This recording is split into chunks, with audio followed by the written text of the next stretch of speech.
Muy buenas a todos, ¿cómo estamos? Bienvenidos a nuestro podcast, El Hermano Menor, donde el conocimiento es poder. Aquí con su presentador, Christopher, y Kafka Lara, obvio. le vamos a estar hablando un poco del libro 1984. Para empezar, les queremos dar un contexto breve de la historia, o resumen, llámenlo como quieras. Lo que pasa es que este lugar está en Oceanía, una Oceanía que está en una dictadura, se podría decir, donde todos son vigilados constantemente por el hermano mayor. Bueno, para empezar, la segunda parte empieza con Winston relacionándose de manera más íntima con Julia, que como ya sabemos, es una trabajadora joven del Ministerio de la Verdad que trabaja junto a Winston. Por lo tanto, empiezan a relacionarse de manera más cercana, pasar más tiempo más juntos, al punto de llegar a una relación de amantes. Pero esto va a acabar de una forma muy trágica, así que sigan viendo. Y claro, como esta relación va en contra del régimen del partido, se convierte más bien en un amor prohibido. Como Romeo y Julieta. Claro, claro. Y como todo amor prohibido, se encuentran a escondidas, desean salir libres, fuera del partido, todo lo que conlleva una relación prohibida. Posteriormente, se le ocurre la brillante idea de unirse a la rebeldía, que la rebeldía sería más bien la hermandad, un grupo de rebeldes que va en contra del partido. Y ellos creen que un integrante, que sería el jefe de Winston, O'Brien, pertenece a esa hermandad. Por lo tanto, van entusiasmados a pedirle ayuda para unirse a la rebelión. Pero justamente le sale el tiro por la culata. Bueno, la parte 3 comienza donde O'Brien acusa a Julia y a Winston de tener una relación ante el ministerio, obvio. Por lo tanto, van donde ellos se encuentran y los detienen. Y los llevan al Ministerio del Amor para someterlos a una tortura constante. Impactante, la verdad, lo que tú Claro. dices, pero eso sigan viendo. Para empezar, en este primer capítulo, Yupi, vamos a hablar de, claro, cómo sucede todo en un principio del libro. Por ejemplo, en nuestro análisis pudimos descubrir que toda la gente era oprimida, no podían salir de casa, no podían tener eventos sociales como podría ser salir a la calle y celebrar.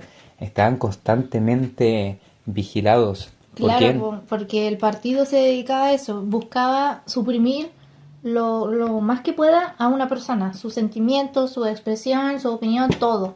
Buscaba que básicamente la ciudadanía sean como un robot, sin sentimientos, que sirvan solo para trabajar.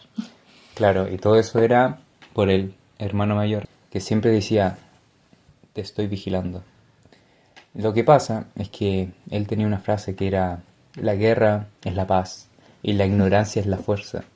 Nosotros nos dimos cuenta que esto era bastante Sí, tonto. bastante loco, es como la era de Hitler, ponte, actualmente, porque yo creo que este libro con la era de Hitler se comparan mucho porque tenían como los mismos pensamientos, yo creo que sí. Una forma de que tenían para controlar todo esto era la propaganda.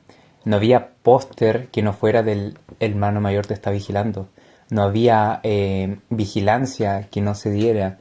Estaba todo vigilado 24/7. Cada Claro, calle, cada esquina, cada casa vigilaban con helicópteros. con tal de controlar constantemente las acciones de la ciudadanía, porque así pueden detectar actividad sospechosa y detener o torturar, dependiendo de lo que haga el individuo. Esa era la idea, controlarlos constantemente, incluso en sus casas. No tenían privacidad, por así decirlo.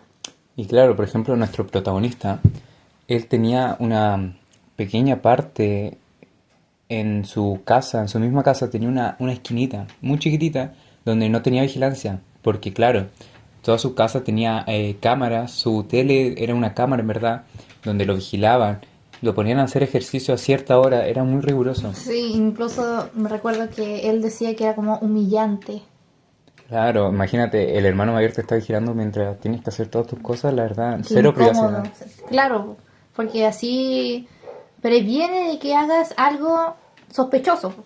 con tal de vigilarte 24/7. Y justo nuestro protagonista tenía un rinconcito ahí y justamente se compró, bueno, compró o consiguió un cuadernito que él lo convirtió en su diario personal. Que como ya sabemos, como todo diario personal, es donde tú escribes tus sentimientos y pensamientos de manera personal y auténtica.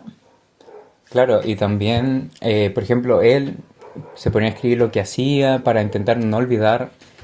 Y, por ejemplo, una cosa que se ponía a recordar era sus días de trabajo, donde lo escribía todo ahí, pero de forma escondida, porque, claro, iba en contra del régimen. Claro, él registraba toda su vida básicamente y todo lo que pensaba ante el partido. Porque al escribir en el diario, de cierta forma iba en contra del partido. Porque no, obviamente, ¿quién le va a interesar este partido? Al menos tiene conciencia de que esto está mal. El único. Y, claro, una vez que estaba escribiendo en su diario, sin querer se puso a escribir que caiga el gran hermano, odio el gran hermano. Y esto, si lo encontraran, muere, o sea, Lo hacían ay, pebre. Claro, y también para Winston el diario representa como la libertad que él tanto anhela, porque el mismo cuadernito es un recordatorio de que la libertad es posible, aunque sea de manera muy limitada, la verdad.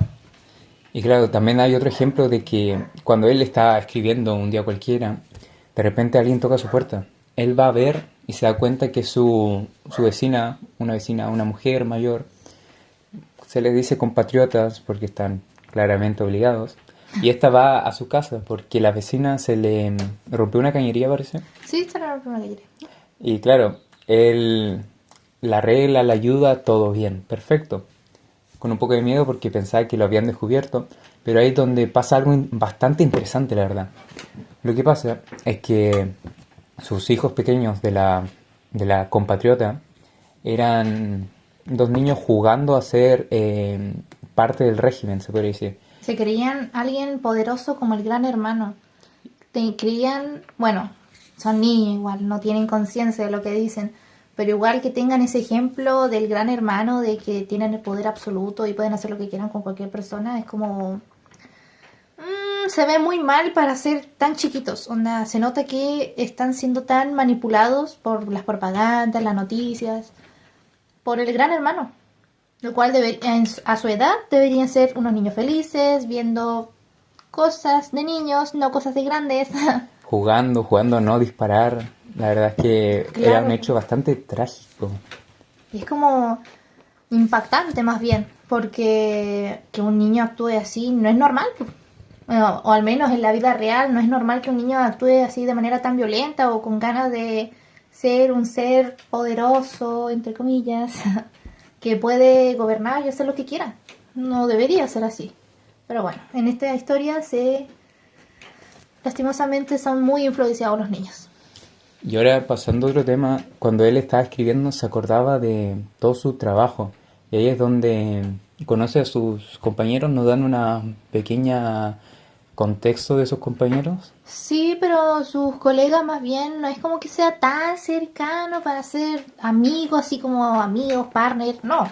Más bien son colegas donde interactúa por cordialidad. Tipo, interactúa solo porque están ahí, pero no significa que sean cercanos como para confiarle el hecho de que tenga un diario personal, lo cual provoca que éste tenga un temor y preocupación constante de que lo descubran.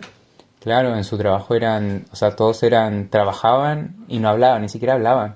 Solo hacían su trabajo, comían y se iban. No hacían nada más. No. Todo era controlado. Y claro, las conversaciones triviales no estaban permitidas porque eso significa expresar tu opinión, lo cual obviamente imposible. es imposible, pues se vería muy mal que opines de lo que te molesta, lo que te gusta, no se podría hacer.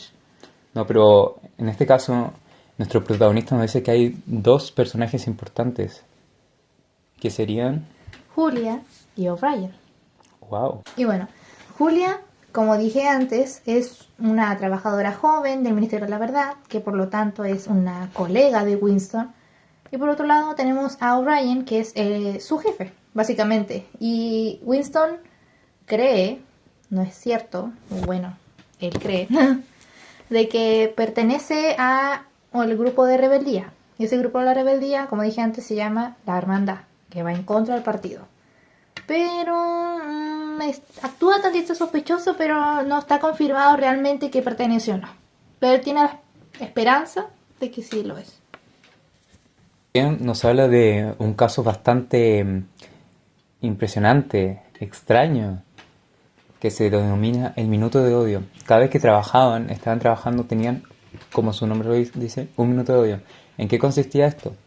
Los sentaban a todos juntos en una pantalla gigante donde empezaban a nombrar cosas del Gran Hermano para después proceder a mostrar cosas de la hermandad.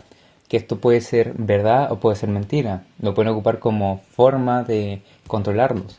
Pero ahí es interesante porque aunque nuestro personaje está en contra de eso, igualmente se junta con toda la gente a odiar, a sentir eso. Bueno, cambiando de tema, profundicemos acerca de la relación entre Julia y Winston. Dale, me parece. Como ya dijimos, ellos empezaron a conocerse en el trabajo, ser más cercanos y comienzan una relación de amantes, lo cual, como ya dije, va muy en contra del partido. Haciendo memoria, Winston nos contaba que él ya tenía una esposa, pero que lamentablemente no pudieron darles hijos al partido, entonces simplemente no les servía. Al partido en sí no les servía esa pareja, entonces simplemente se separaron. Él ya no sabía nada de ella, solo no estaba con ella para tener un hijo, pero como no tuvieron, no importaba. Claro, el partido solo busca una relación de intimidad, pero solo para procrear niños. No que tengan alguna interacción de amor, afecto, no, cero. Nada. Puro procrear, puro expandirse. Eso buscaban nomás. Pero como estos dos tortulitos eran diferentes, Oh, había amor. había tuki, tuki. amor. Se cree. Ah. Había amor entre ellos y pues fueron tan rebeldes de ir contra el partido. Wow. Al punto de querer unirse a la rebelión. Todo por querer ser libres e irse juntitos. Qué bonito. Gracias a esto, sus citas eran bastante privadas porque como iban en contra del régimen, tenían sus citas por ejemplo, en torres alejadas, sitios privados, escondidos. Claro, cualquier rincón donde no haya vigilancia, lo cual es muy difícil de encontrar, pero lo pillaban. No sé cómo, pero lo pillaban. En cualquier lugar fuera de la vista del Gran Hermano les servía para estar juntos, aunque sea un ratito. Qué bonito. Pero en eso, un día, ellos están teniendo una de sus citas habituales privadas en una parte de una tienda que Winston frecuentaba de vez en cuando.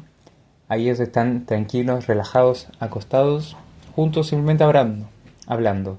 Lo que pasa es que el soplón de la tienda le dice a cierta persona, O'Brien, siempre arruinando todo.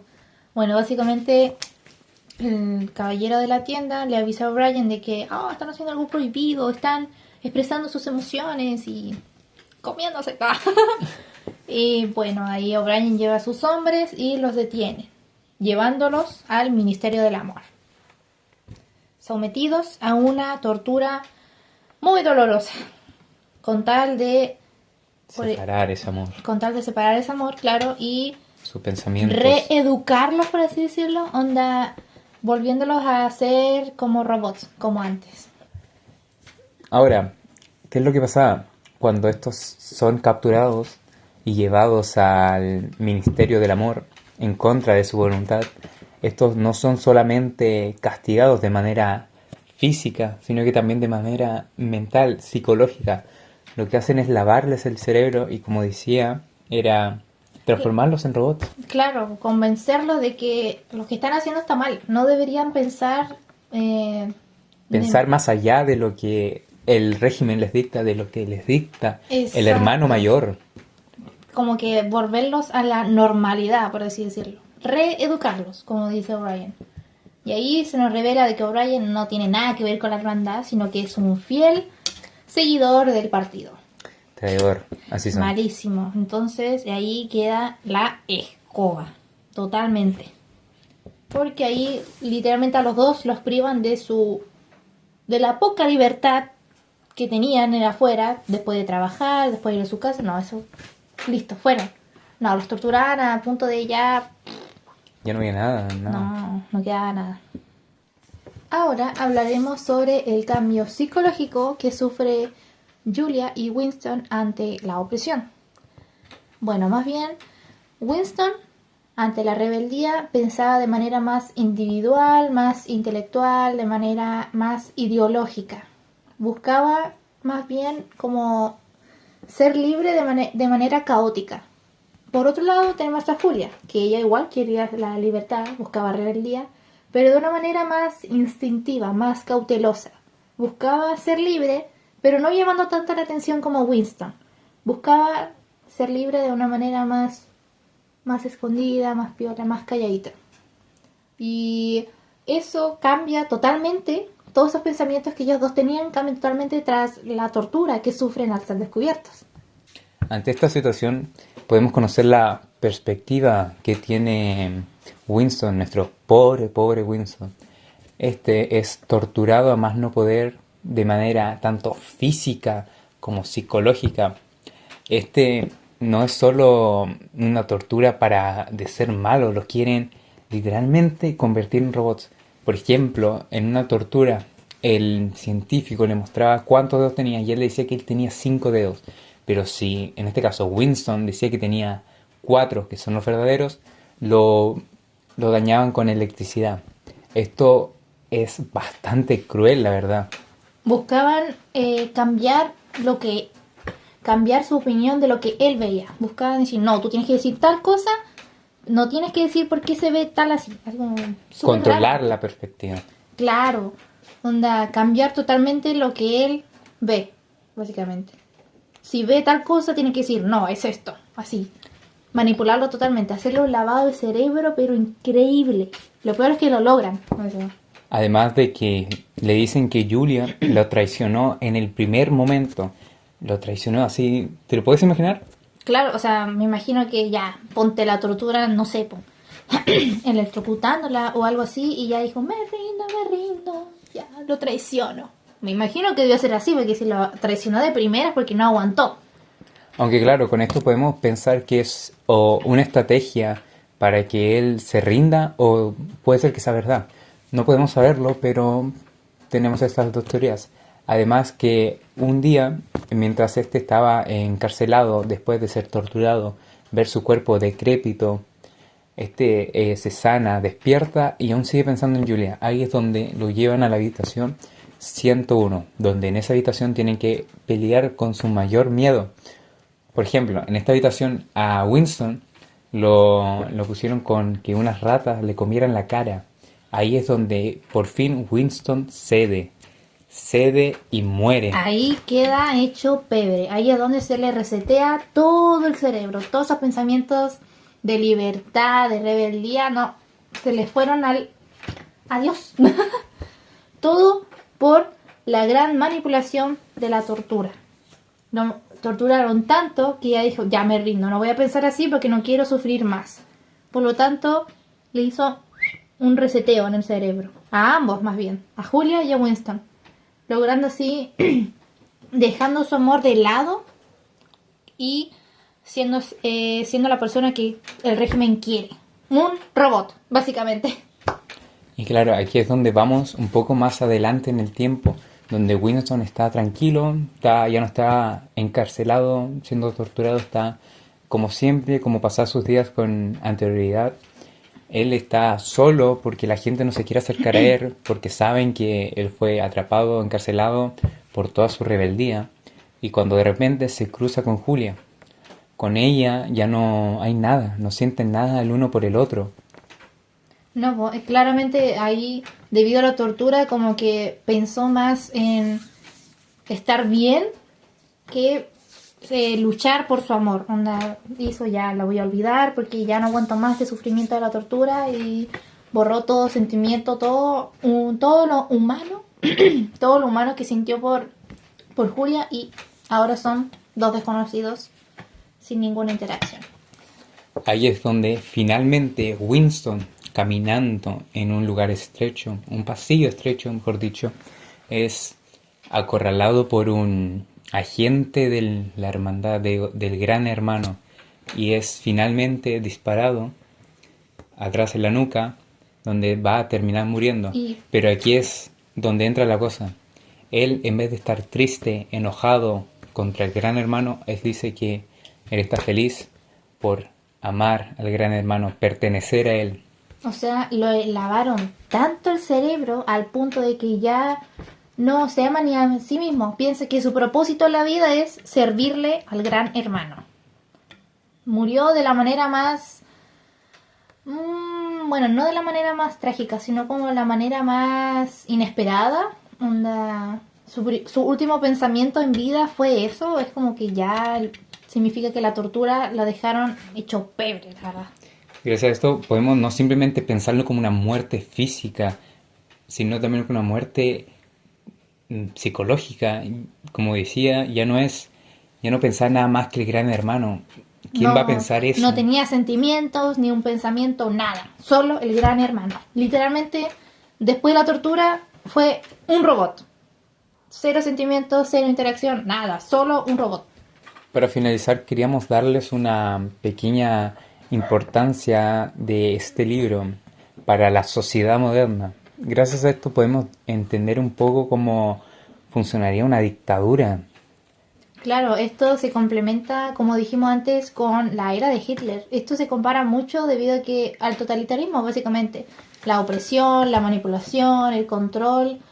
Esta obra con la era de Hitler se comparan bastante. Tienen mucho en común. Y la vida cotidiana, por ejemplo, el tema de las propagandas, las publicaciones y todo eso, a nosotros también nos influye. Nosotros que somos de la era digital. Porque a nosotros nos aparecen noticias en las redes que pueden que no sean real. Puede que en la noticia el bueno se vea como el malo. ¿Quién sabe? Claro, y también la propia era digital nos ayuda a tener como más un pensamiento crítico, aunque puede que esté controlado. También esto nos lleva a, como tú decías, lo de Hitler. También tenemos un caso ahora más actual, que es el de Corea del Norte, que está totalmente controlado. Se puede ver como a Kim Jong-un, como el gran hermano, controla todo, controla la tele, controla las fronteras. Es un verdadero cacho, la verdad. Sí, pero no creo que esté al mismo punto que el gran hermano aquí en la obra. No creo que sea tan controlador al punto de vigilarle hasta su privacidad a la población. Pero es similar, es similar. Bueno, es bastante similar, y que igual no los dejan tener ni el mismo corte de pelo que él, así son cosas Sí, bastante... es bastante controlador, la verdad. Y ahí se destaca la importancia de la libertad y la verdad. Claro, la libertad y la verdad es un tema muy importante. No mucha gente se pone a pensarlo de que gracias a un montón de cosas nosotros somos libres, podemos hacer mayormente lo que queramos mientras no molestemos a la libertad del otro, por ejemplo.